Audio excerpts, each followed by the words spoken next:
To the criminal underworld, he was simply the silencer, a man who hadn't felt an emotion in 20 years. He controlled the docks of New Jersey with a stare that could freeze blood. He walked into that diner to authorize a hit, not to fall in love. But when a desperate waitress's baby reached out and grabbed his pinky finger, the entire underworld stopped spinning. What happened in that split second didn't just save a life. It started a war, and the secret revealed in the baby's eyes. It left the most dangerous man in America completely speechless. You might think you know mafia stories, but based on rumors whispered in the back rooms of the 5 families, this is the story of Era and the touch that broke the mob. The rain in Newark didn't wash things clean. It just made the grime slicker. Era Evans wiped the counter of Sal's 24-hour diner for the 100th time that night. Her wrist ached. The smell of burnt coffee and stale cigarette smoke was woven into her hair, her clothes, her skin. But she couldn't stop. If she stopped moving, she'd start crying. And if she started crying, she wouldn't be able to finish her shift. And she needed the tips. God, did she need the tips.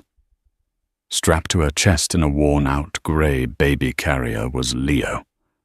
At 8 months old, he was heavy, a warm weight against her heart. He should have been in a crib, sleeping amidst soft blankets. Instead, he was here, breathing in grease fumes because Era couldn't afford the $40 for the neighbor to watch him anymore. "Hey, sweetheart, refresh my cup," a trucker grunted from the end of the bar, not looking up from his phone. "Coming right up, Earl," Era said, her voice raspy. She poured the coffee with a steady hand, despite the trembling in her legs. Leo stirred against her chest, letting out a small, fussy whimper. Era patted his back rhythmically. "Shh, baby boy, almost done. Just 2 more hours." The diner door chimed. It wasn't the cheerful ding-ding of a convenience store. It was a heavy, rattling thud as the wind caught the brass door. The temperature in the diner seemed to drop 10 degrees. Earl, the trucker, stopped scrolling. The couple arguing in the booth fell silent. Even Sal, the owner, who was usually yelling at the cook in the back, poked his head out and immediately went pale. 3 men walked in. They didn't look like the usual clientele of drunks and insomniacs. They wore suits that cost more than the building, Italian wool, tailored sharp enough to cut. The 2 flanking men were large, their eyes scanning the room like predators checking for traps. But the man in the middle, he was the one you looked at. And then immediately looked away from, if you wanted to live. He was tall, with hair the color of polished obsidian and a scar cutting through his left eyebrow, interrupting an otherwise devastatingly handsome face. This was Gabriel the Saint Santoro. The press called him a businessman. The FBI called him the capo di tutti I capi of the Santoro crime family. Era didn't know his name. She only knew that the air had just been sucked out of the room. They sat at the booth in the far back, the one with the best view of the door and the kitchen. The 2 guards remained standing. Gabriel sat. Sal hissed from the kitchen window, his face sweating profusely. "Era, don't make them wait. Go, now, and for God's sake, don't look him in the eye." Era swallowed hard. She adjusted Leo, praying he would stay asleep. She grabbed her notepad and walked towards the back booth. Her sneakers squeaked on the linoleum, the sound echoing in the terrified silence of the diner. She reached the table. The man, Gabriel, was looking out the window at the rain. He didn't acknowledge her. Can I get you gentlemen anything?" Era asked. Her voice shook. She hated herself for it. One of the guards, a man with a nose that had been broken at least twice, stepped forward to block her. "Boss doesn't order. He waits." Gabriel raised a hand, a single, lazy motion. The guard stepped back instantly. Gabriel turned his head. His eyes were grey. Not a warm, stormy grey, but the flat, cold grey of a tombstone. He looked at Era. Then his gaze dropped to the baby carrier strapped to her chest. "You bring a child to work?" His voice was low, rough, like gravel crunching under tires. It wasn't a judgment. It was a statement of fact, devoid of warmth. I didn't have a choice tonight, sir, Era stammered, clutching the notepad like a shield. My sitter cancelled. He's sleeping. He won't disturb you. He is awake, Gabriel said. Era looked down. Leo was wide awake. His big hazel eyes were staring right at the stranger. I'm so sorry, Era gasped, stepping back. I'll go. I'll get Sal to serve you. No, Gabriel said. Coffee, black. Leave the pot. Era nodded frantically. She rushed back to the counter, her hands trembling so badly she nearly scalded herself filling the carafe. Just give him the coffee. Get the tip. Go home. She returned to the table. As she leaned over to place the mug down, the strap of her apron caught on the edge of the table. She stumbled slightly. It brought her torso closer to Gabriel's face. In that second, Leo, who had been quietly observing the scary man, reached out his chubby, dimpled hand. No, Leo, Era whispered, terrified. But she was too late. Leo's tiny hand clamped onto Gabriel Santoro's silk tie. Then, finding purchase, the baby's fingers migrated to the lapel of his suit jacket, and finally, with surprising strength, grabbed Gabriel's index finger, which was resting on the table. The guards drew their guns halfway out of their holsters. The metallic click of safety catches being disengaged echoed through the room. Don't! Era screamed, shielding the baby with her arms. But Gabriel didn't move. He didn't pull his hand away. He froze. He looked down at the tiny hand wrapped around his finger. The baby's grip was tight, refusing to let go. Leo let out a gummy, drooling laugh and shook Gabriel's hand. Gabriel Santoro, the man who had allegedly strangled a rival boss with piano wire in 2018, sat completely still. He looked up at Era, the coldness in his eyes fractured. He looked back at the baby. He looked confused, speechless. Sir, I'm so sorry. He's just a baby. He doesn't know. Era was hyperventilating. Quiet, Gabriel whispered. He lifted his hand slowly. Leo didn't let go. The baby giggled, kicking his legs. Gabriel stared at the child's face, studying it with an intensity that made Era's skin crawl. What is his name? Gabriel asked, his voice barely audible. Leo, Era whispered. His name is Leo. Gabriel looked at the baby's wrist.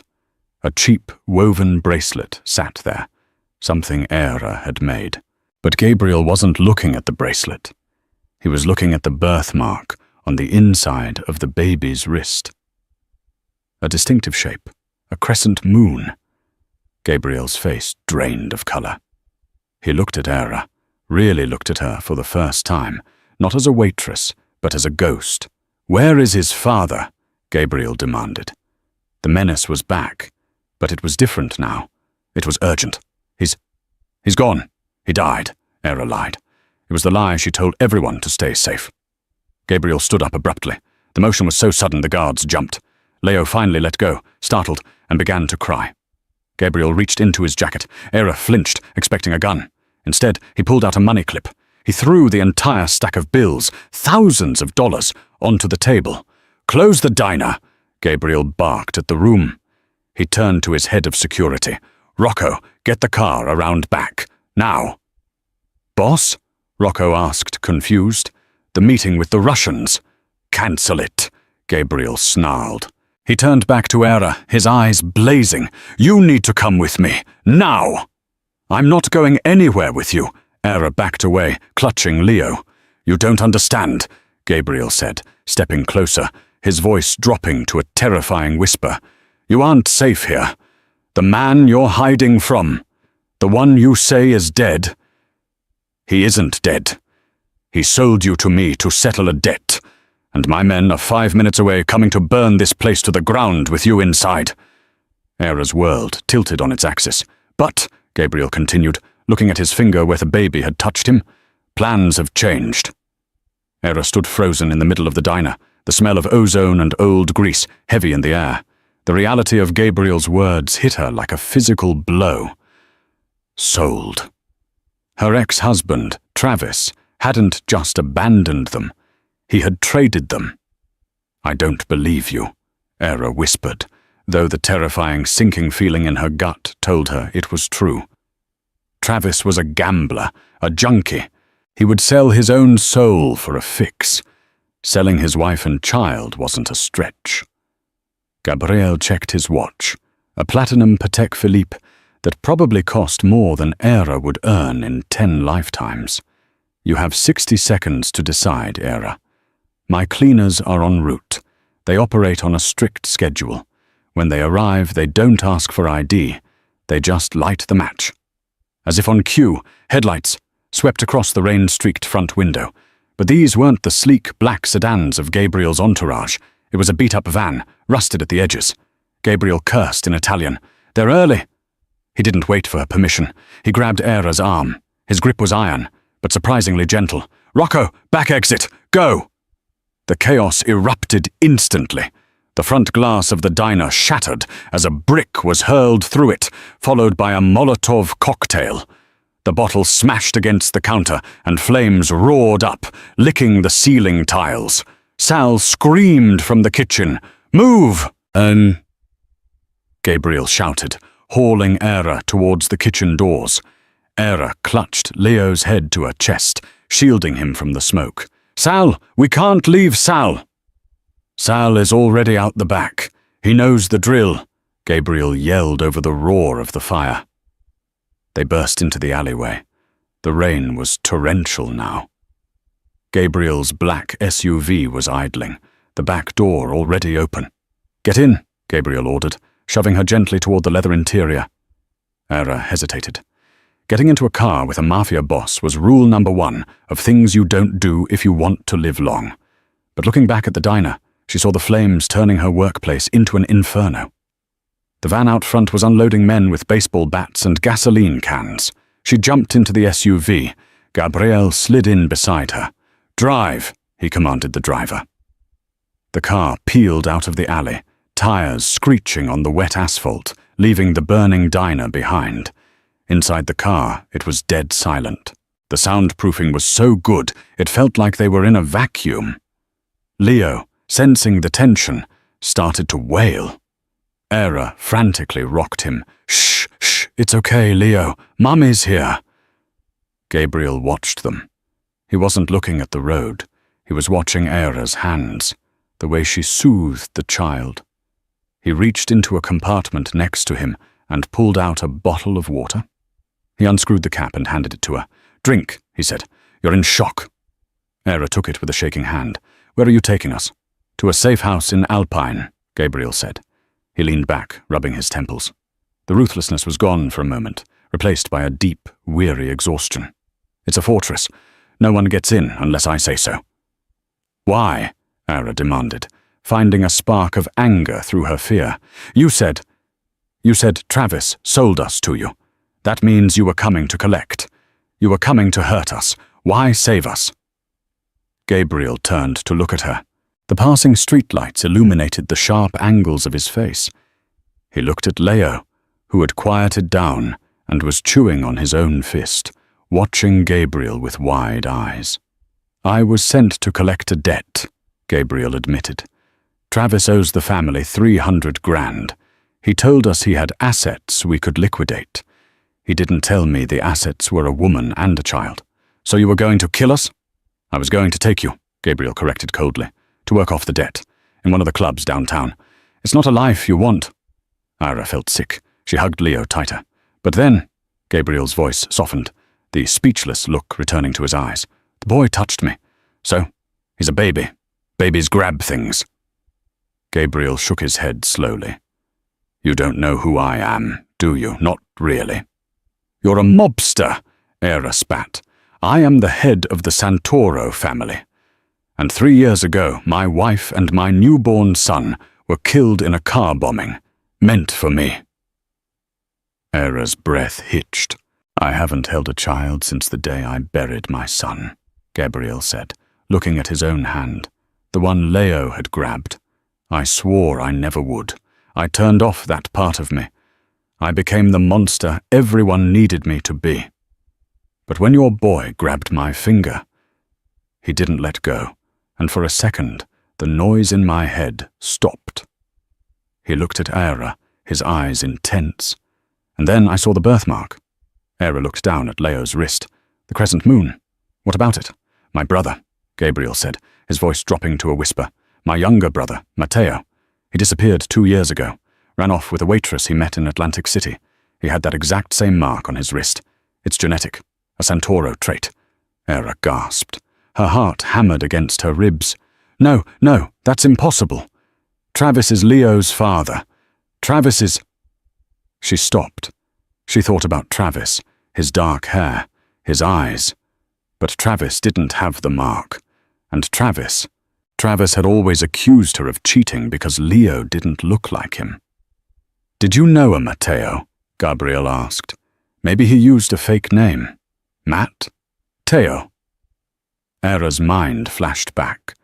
2 years ago, before she met Travis, a summer fling in Atlantic City with a charming man who said he was a construction worker. He had called himself Matt. He was sweet, gentle. They had one incredible weekend. Then he vanished. She met Travis a month later, and when she found out she was pregnant, she just assumed. Oh my God, Era whispered. Gabriel watched her realization. He leaned forward. If that boy is my brother's son, Gabriel said, his voice hard as steel, then he is not debt collateral. He is a Santoro. He is blood. And nobody touches Santoro blood and lives. He pulled out his phone and dialed a number. Rocco, Gabriel said into the phone. Call the council. Tell them the Evans debt is cleared, and put a bounty on Travis Evans' head. 5 million. I want him alive. I want to kill him myself. He hung up and looked at Era. Welcome to the family, Era. You're never going back to that diner. The safe house wasn't a house. It was a fortress disguised as a mansion, sitting high on the cliffs of the Palisades. For 3 days, Era lived in a state of suspended animation. The towels were fluffier than anything she had ever touched. The food was prepared by a silent chef who made purees for Leo that looked like Michelin star appetizers. But the windows were bulletproof, and armed men patrolled the perimeter with Rottweilers. Era felt like a prize bird in a gilded cage. She sat in the library, watching Leo crawl across the Persian rug. He was safe. He was warm. But every time the door opened, she flinched. Gabriel entered. He had shed the suit jacket, wearing a charcoal dress shirt with the sleeves rolled up. His forearms were thick, roped with muscle and covered in faint white scars. He held a manila envelope. The doctor just left, Gabriel said, his voice void of inflection. Era stood up, scooping Leo into her arms. And? Gabriel walked over to the fireplace and tossed the envelope onto the mantel. You don't need to read it. I saw the results. Tell me, Era insisted, her heart pounding. He is a Santoro, Gabriel said. He looked at the baby, a strange mixture of pain and wonder in his eyes. 99.9% match to my brother's DNA markers. He is Matteo's son. Era let out a breath she didn't know she was holding. Matt. His name was Matt. He was so kind. He wasn't like... She gestured around the room. He wasn't like you. Gabriel laughed, a dry, humorless sound. Matteo was exactly like me. He was a killer, Era. He was my second in command. If he acted kind, it was because he was playing a role. He was good at that. Don't say that, Era snapped. He loved me. He left you, Gabriel countered brutally. He left you pregnant and alone to be preyed upon by a junkie like Travis. Era bit her lip to stop the tears. Gabriel saw it, and his expression softened. He took a step closer. The air between them crackled. For a man known as the Silencer, his presence was deafening. But, Gabriel said, his voice dropping an octave, he gave the family a gift. A heir. He reached out. This time he didn't wait for the baby to grab him. Gabriel gently brushed his knuckles against Leo's cheek. Leo cooed and leaned into the touch. My enemies think the Santoro line ends with me, Gabriel murmured. They think because my son died, the kingdom will crumble when I die. They are wrong now. He looked up at Era. They were inches apart. She could smell his cologne, sandalwood, and gun oil. You are the mother of the future king of New York, Gabriel said intensely. That makes you the most important person in my world. Do you understand? I don't want him to be a king, Ira whispered, trembling. I want him to be safe. In my world, power is safety, Gabriel replied. He looked at her lips. For a second, Ira thought he was going to kiss her. The tension was thick, heavy, and confusing. She should hate him. He was a criminal, but he was the only man who had looked at her with respect in years. Suddenly, the library door burst open. Rocco, the head of security, rushed in, his face grim. Boss, we got him. Gabriel pulled away from Ira instantly, the mask of the cold Don slamming back into place. Travis? Yeah, we found him trying to board a bus to Mexico. We have him in the basement. Gabriel's eyes turned to ice. Keep Leo upstairs, he said to Ira. You don't want to hear this. The basement of the mansion was soundproofed concrete. A single light bulb swung over a metal chair where Travis Evans sat zip-tied. He was sweating, his eyes darting around like a trapped rat. Gabriel walked in. He didn't yell. He didn't pick up a weapon. He simply pulled up a chair and sat opposite Travis. You sold my nephew, Gabriel said quietly. Travis blinked, confused. Nephew? No. Look, man, I didn't know. I just thought the kid was some bastard she had before me. You sold a woman and a child, Gabriel continued, ignoring him, for $3,000 in gambling debts. I was desperate, Travis pleaded. You don't know what it's like. I know exactly what desperation is, Gabriel said. Desperation is watching your family burn and being unable to stop it. What you did wasn't desperation. It was greed. Gabriel stood up and turned to leave. Rocco, handle it. Wait, Travis screamed. Wait, I have info. I didn't just sell them to you. Gabriel stopped. He held up a hand to stop Rocco. He turned back slowly. What did you say? I shopped around, Travis stammered, realizing he might have just signed his death warrant, but hoping for a lifeline. Before I called your guys, I sent a picture of the kid to a guy I know in Queens. He works for the Moretti family. The temperature in the room plummeted. The Morettis were the Santoro's blood rivals. They were the ones who had planted the bomb that killed Gabriel's wife. And, Gabriel asked, his voice barely a whisper. They offered 10 times what you did, Travis cried. They said they needed the kid for leverage. Leverage against who? Against the ghost, Travis said. Gabriel froze. The ghost was a myth, a hitman who had appeared on the scene 6 months ago, dismantling operations, killing without mercy. No one knew who he was. Why would the Morettis need a baby to leverage a hitman? Gabriel asked. Because, Travis sobbed, the Morettis think the ghost is the kid's father. Gabriel felt the floor drop out from under him. If the Morettis thought the ghost was Leo's father, that meant they believed Matteo was alive, and that Matteo was the ghost. Gabriel grabbed Travis by the collar, lifting the man out of the chair. If you are lying to me, I will peel you apart slowly.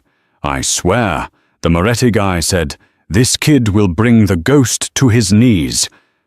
Gabriel dropped Travis. He turned to Rocco. Lock down the house, full perimeter.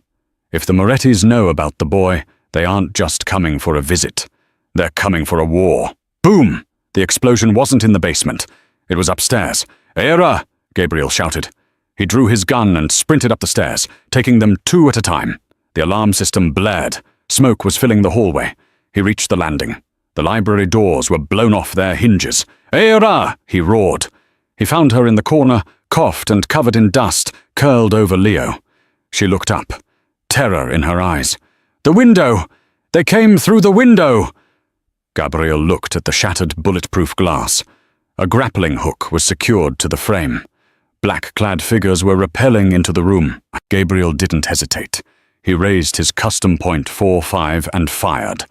Pop, pop, pop! 2 men dropped. Get to me, Gabriel commanded. Ira scrambled across the floor, clutching Leo. Gabriel grabbed her by the waist, firing blindly over his shoulder to suppress the intruders. He dragged them into the hallway and kicked open the door to the panic room concealed behind a tapestry. He shoved them inside. "Stay here. Do not open this door unless you hear my voice and the code word, vengeance. Gabriel, don't go." Era grabbed his arm. Her eyes were wide, pleading. "Please." He looked at her, his hand covering hers for a brief second. "I have to finish this. If they want my blood, they can have it, but they aren't taking yours." He sealed the heavy steel door. The firefight lasted 20 minutes. It ended with 12 Moretti soldiers dead and half the east wing of the mansion in ruins. When Gabriel finally opened the panic room door, he was covered in soot and blood. None of it his own. He looked like a demon rising from hell. Era rushed to him, checking him for wounds. "Are you hurt?" "No," he rasped. He looked at Leo, who was miraculously asleep. "Pack a bag. Only essentials. We can't stay here. The location is burned." They moved that night to a safe house Gabriel hadn't used in 10 years. An old boathouse on the edge of the marshes in the Meadowlands. It was cold, damp, and smelled of salt, but it was off the grid. 2 days passed in tense silence. Gabriel was constantly on the phone, speaking in rapid-fire Italian. Era watched him. She saw the toll it was taking. The man was holding up the sky, and his arms were shaking. On the third night, Gabriel hung up the phone and threw it into the marsh. He turned to Era. "It's confirmed." "What?" "My brother, Matteo. He's alive." Era felt the blood drain from her face. "Matt, but why didn't he come back? Why did he leave me?" "He didn't just leave," Gabriel said, pacing the small wooden floorboards. "And the Morettis captured him 2 years ago. They tortured him, broke him, and then they reprogrammed him. They turned him into a weapon against me. He is the ghost. He's been killing my men for 6 months, and I didn't even know it was my own brother." "Oh my God," Era whispered. "But now he knows," Gabriel said. "He knows about Leo. Travis's photo circulated. Matteo saw it. He knows he has a son. Is he coming for us?" "Yes," Gabriel said. He stopped pacing and looked at her. He called a meeting. "Tonight, at the old shipyards." "I'm going," Era said instantly. "Absolutely not. It's a trap." "He's my son's father," Era shouted, the fear turning into protective fury. "If there is a piece of the man I loved left in there, I have to reach him. And if he tries to take Leo, I need to be the one to tell him no." Gabriel stared at her. He saw the steel in her spine. She wasn't the scared waitress anymore. She was a mother protecting her cub. "Fine," Gabriel said. "But you stay behind me. Always." The shipyard was a graveyard of rusted metal and shadows. Fog rolled off the water, obscuring everything. Gabriel stood under the yellow hum of a lone street lamp. Era stood behind him, Leo in a carrier against her chest. She refused to leave the baby behind, fearing that if she let him out of her sight, she'd never see him again. "Matteo," Gabriel called out into the darkness. "I'm here." Silence. Then the sound of heavy boots on gravel. A figure emerged from the fog. Era gasped. It was Matt, but it wasn't. The man she remembered had a warm smile and bright eyes. This man was gaunt. A jagged scar ran from his ear to his chin. His head was shaved. He wore a tactical vest and held an assault rifle with the ease of a soldier. He stopped 10 feet away. "Brother," Matteo said. His voice was raspy, like he had swallowed broken glass. "Teo," Gabriel said, his hands open, showing he was unarmed. "Come home. It's over." Matteo didn't look at Gabriel. His eyes locked onto Era. And then they drifted down to the baby. A flicker of emotion crossed his scarred face. "Pain? Recognition? Is it mine?" Matteo asked. "Yes," Era said, stepping out from behind Gabriel. "This is Leo, your son." Matteo took a step forward. Gabriel tensed, but didn't move. "Give him to me," Matteo said. "No," Era said firmly. "You left us. You don't get to just walk back in and take him." "I didn't leave," Matteo roared, the sudden violence in his voice making Leo jump. "I was taken. I was kept in a hole for a year. I did what I had to do to survive. And now," Gabriel interjected calmly, Now you work for the people who put you in that hole? You kill your own family for them? They own me, Gabriel, Matteo spat. They have a detonator in my head. If I don't do what they say, I die. They want the baby. They said if I bring them the baby, they'll let me live. Era recoiled in horror. You would trade your son for your life? Matteo looked at her, tears cutting tracks through the grime on his face. He looked broken, defeated. I don't want to die, Era. I don't want to die. He raised the rifle. He pointed it at Gabriel. Give me the boy, Gabriel. Don't make me kill my brother. Gabriel stepped in front of Era, shielding her and Leo completely with his body. He stared down the barrel of his brother's gun. He didn't flinch. You'll have to shoot through me, Teo, Gabriel said softly. And you know I won't move.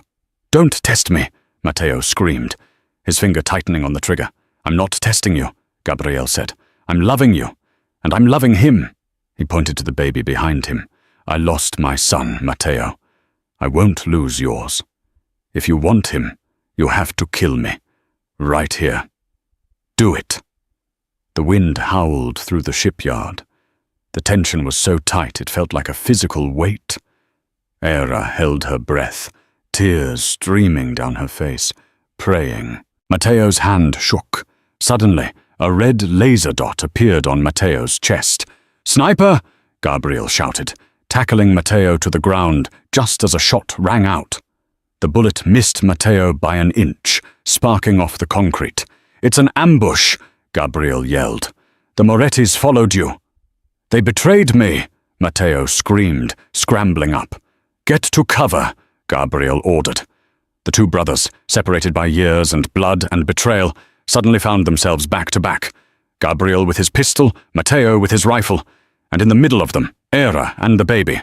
Get them to the boat, Gabriel, Matteo yelled, firing a burst into the darkness. I'll hold them off. No, we go together, Gabriel shouted back. I can't go. Matteo looked at Gabriel, a tragic smile on his face. I'm already dead, brother. Save the kid. Matteo charged forward, screaming, drawing the fire of the Moretti hit squad away from the water. Go! Gabriel grabbed Era and sprinted toward the end of the dock where a speedboat waited. Era looked back as they sped away into the black water. She saw the muzzle flashes. She heard the screams. And then a massive explosion rocked the shipyard as Matteo detonated a fuel tank, engulfing the dock and himself in a ball of fire. The speedboat cut through the black water of the Hudson, leaving the burning shipyard behind. For a long time, the only sound was the roar of the engine and the wind whipping against the hull. Era sat in the passenger seat, shivering violently. It wasn't the cold, it was the adrenaline crash. She held Leo so tight her knuckles were white. The baby, miraculously, was sleeping, lulled by the vibration of the boat. Gabriel stood at the helm. He hadn't said a word since the explosion. His back was rigid, a wall of tension. He wasn't looking back at the fire that had consumed his brother. He was looking forward, into the darkness of the city skyline. When he finally cut the engine, drifting into a private marina in quiet Tribeca, the silence was heavier than the noise had been. Gabriel? Era whispered. He turned. His face was a mask. The grief was there, buried deep behind eyes that had gone completely flat. We're safe here. This territory is neutral. The Morettis won't look for us in the light. They disembarked. A black sedan was waiting. The driver, an old man named Vinny, who had served Gabriel's father, looked at Gabriel's soot-stained clothes and said nothing. He simply opened the door. They were driven to a penthouse overlooking the city. It was stark, modern, and cold. A place Gabriel owned but clearly never lived in. Go to the master bedroom, Gabriel instructed, his voice mechanical. Lock the door. Don't come out until morning. Where are you going? Era asked, panic rising in her chest. You're not leaving us. I have work to do, Gabriel said. He turned to leave. Era grabbed his hand. The contact made him flinch. Gabriel, stop. You just watched your brother die. You can't just go to work." "It isn't work, Era," he said, pulling his hand away gently. "It's war. The Morettis think they won tonight. They think Matteo is dead, and I am running. By sunrise, I need to correct that assumption." "They'll kill you," she cried. "They already tried," he said darkly. "They missed." The next 3 days were a blur of violence that the newspapers would later call the 3 days of darkness. Gabriel didn't come home. Era watched the news from the penthouse TV, clutching Leo. Day 1, a warehouse in Queens belonging to the Moretti family burned to the ground. Police suspected arson. Day 2, the Moretti's chief financial advisor, was found tied to a park bench in Central Park, wearing a sign that listed every corrupt judge on their payroll. Day 3, silence. On the 4th night, the penthouse door opened. Era jumped up from the sofa. She had barely slept. She expected a ghost. Gabriel walked in. He was wearing a fresh suit, immaculate and crisp, but his face was gaunt, his eyes rimmed with red. He looked like a man who had walked through fire and left a piece of his soul behind. He walked straight to the kitchen, poured a glass of water, and drank it in one go. "Is it over?" Era asked from the doorway. Gabriel set the glass down. "Don Carlo Moretti is dead. His lieutenants are in custody or fleeing the state. The Santoro family controls the East Coast again." He said it without triumph. There was no joy in it, just the grim satisfaction of a debt paid. He turned to look at her, and then at Leo, who was playing on a blanket on the floor. "Matteo is avenged," Gabriel whispered, "but he is still gone." His legs seemed to give out. He slumped onto one of the kitchen stools, burying his face in his hands. The great, terrifying Mafia Don crumbled. Era didn't hesitate. She walked over to him. She didn't say anything. She just wrapped her arms around his shoulders, pulling his head against her chest. Gabriel stiffened for a moment, unaccustomed to comfort. Then a shudder ran through his body. He wrapped his arms around her waist and held on. He didn't cry. He had forgotten how. But he breathed. He breathed in her scent, the smell of life, anchoring himself back to the world. "I'm sorry," he murmured into a sweater. "I'm sorry I couldn't save him." "You saved us," Era whispered, stroking his hair. "You saved his son. That's what he wanted." They stayed like that for a long time. The barrier between them, the boss and the waitress, the captor and the captive, dissolved. They were just two people who had survived the storm. "Era," Gabriel said, pulling back to look at her. His grey eyes were clear now. "I can't let you go back." "I know," she said. "I don't want to go back." "No, you don't understand," Gabriel said, taking her hands. "I can't just keep you safe. I need you here. This house, this life, it's cold. It's full of ghosts. But when you and the boy are here, the silence doesn't feel so loud." He paused, searching for the words.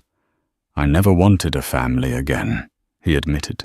"But now that I have one, I will burn the world down before I let anyone take it from me."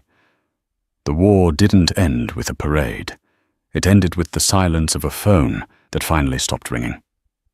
For the first few weeks after the explosion at the shipyard, the penthouse in Tribeca felt less like a home and more like a compression chamber. Gabriel was a ghost in his own life. He would leave before dawn, his eyes hollowed out by sleeplessness, and return long after Era had put Leo to bed. He smelled of cigars and cold city air, carrying the weight of an empire that was being stitched back together with fear and brutality.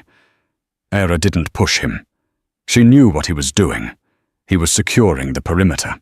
He was making sure that the name Santoro was so feared that no one would dare look at his family sideways ever again. But the nights were the hardest. Era would wake up to find Gabriel sitting in the armchair by the window, staring at the lights of the Manhattan skyline, a glass of untouched scotch in his hand. One night, a month after Matteo's death, She walked out to him. "You're guarding the door," she whispered.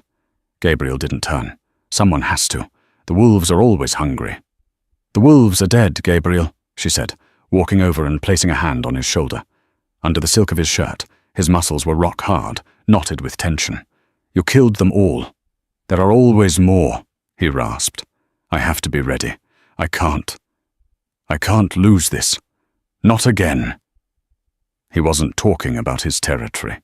He was looking at the baby monitor on the side table, the grainy green image showing Leo sleeping soundly. Era knelt beside the chair. She took the glass of scotch from his hand and set it down. Then she took his hand, the large, scarred hand that had taken lives to save hers, and placed it against her cheek. "You aren't the silencer in this house," she told him firmly. "You're just Gabriel, and you need to sleep." That was the turning point. The moment the soldier finally put down his weapon, even if just for a few hours. 6 months later. The city was beginning to thaw. Spring had arrived in New York, washing away the grey grime of winter. St. Patrick's Cathedral rose like a stone behemoth on Fifth Avenue. Today, the massive bronze doors were closed to the tourists. Police barricades lined the block, and men in black suits with earpieces patrolled the perimeter. To the passers-by, it looked like a visit from a head of state. In the underworld, it was something far more significant. Inside, the cathedral was cavernous and cool. The air smelled of beeswax, candles, and frankincense. Sunlight streamed through the stained glass, painting the stone floor in pools of ruby, sapphire, and gold. Era stood at the high altar. She wore a dress of cream silk that flowed like water, a stark contrast to the waitress uniform she had worn for so many years. She looked regal, but her hands were trembling slightly. Gabriel stood beside her. He was immaculate in a bespoke charcoal suit, his dark hair slicked back. The scar on his eyebrow was the only imperfection on his face, a jagged reminder of the violence that paid for this peace. In Gabriel's arms, Leo, now over a year old, was squirming. The boy was strong, with dark curls and eyes that held the same hazel fire as his father Matteo, the priest, an old man who had baptized 3 generations of Santoros, sprinkled holy water over Leo's forehead. "Do you, Gabriel Santoro, accept the responsibility of godfather to this child?" The priest's voice echoed in the vast, empty silence. Gabriel looked down at the boy. Leo stopped squirming and looked up, captivated by the water dripping down his nose. "I do," Gabriel said. His voice wasn't loud, but it carried to the back of the nave. It sounded like iron striking an anvil. "And do you promise to guide him, protect him, and love him as your own blood?"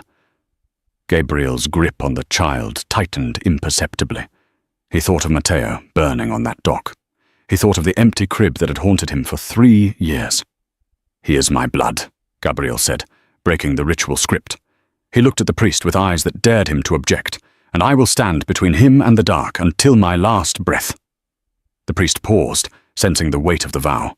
This wasn't just a ceremony. It was a blood pact. "Then I baptize you, Leo Matteo Santoro, in the name of the Father, the Son, and the Holy Spirit." "Amen," the small group of lieutenants in the front row murmured in unison, their voices low and gravelly. As the ceremony ended, the heavy organ music began to swell. Gabriel didn't hand Leo back to Era immediately. He held the boy against his chest, walking down the center aisle. Leo reached up, patting Gabriel's cheek with a chubby hand. Gabriel didn't pull away.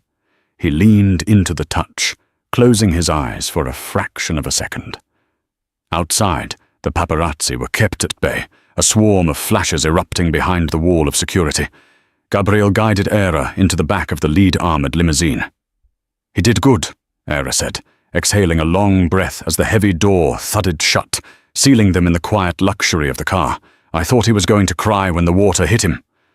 "A Santoro doesn't cry," Gabriel said, though the corner of his mouth twitched upward. He was just assessing the threat.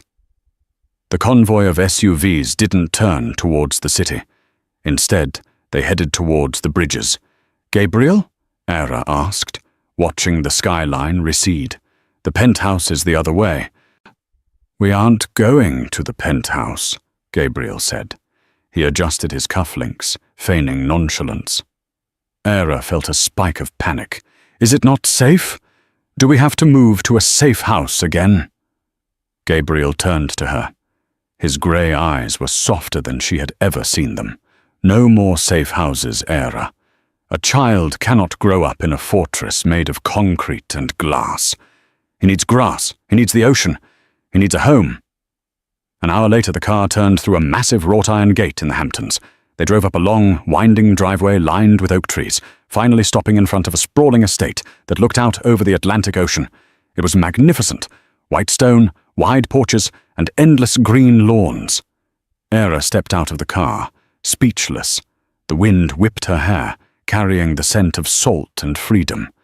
You bought this?" she asked. "I bought the land on either side, too," Gabriel said, standing beside her. "Privacy is expensive, but I can afford it." They walked inside. The house wasn't filled with the dark, heavy furniture of the mob world. It was full of light. The windows were floor to ceiling, letting the sun flood in. Gabriel led her to the main living area. He took Leo from her arms and placed him in a large wooden playpen filled with soft toys. Leo immediately grabbed a stuffed bear and began to chew on its ear, happy to be out of the suit. Gabriel turned to Era. The silence in the room wasn't tense. It was heavy with anticipation. "Era," he said. His voice had dropped an octave. He reached into the inner pocket of his jacket. Era's breath hitched in her throat. "There is one final piece of business," Gabriel said, his tone formal, almost businesslike, though his hands betrayed him. They were shaking slightly. "I have restructured the family trust. I have named Leo my sole heir. But there is a position that remains unfilled." He pulled out a small velvet box. He flipped it open. Inside sat a ring that seemed to swallow the light. It wasn't a modern, flashy diamond. It was a vintage sapphire, dark as the deep ocean, surrounded by a halo of diamonds. "This belonged to my mother," Gabriel said quietly. "She was the only woman my father ever feared. And she was the only human being who ever understood him." He stepped closer. The space between them crackled with electricity. "I didn't plan on you," Gabriel admitted, searching her face. "When I walked into that diner, you were just a waitress, a complication. But you became my conscience. You walked into the fire with me, and you didn't run." He didn't kneel. That wasn't Gabriel's way. He stood tall, meeting her eyes as an equal, a partner in a dangerous world. "I am not a good man, Era. I have blood on my hands that will never wash off. I have enemies who will never stop hating me. This life, it is not a fairy tale. It is a siege." He took her left hand in his. His skin was warm, rough, and calloused. "But I promise you this.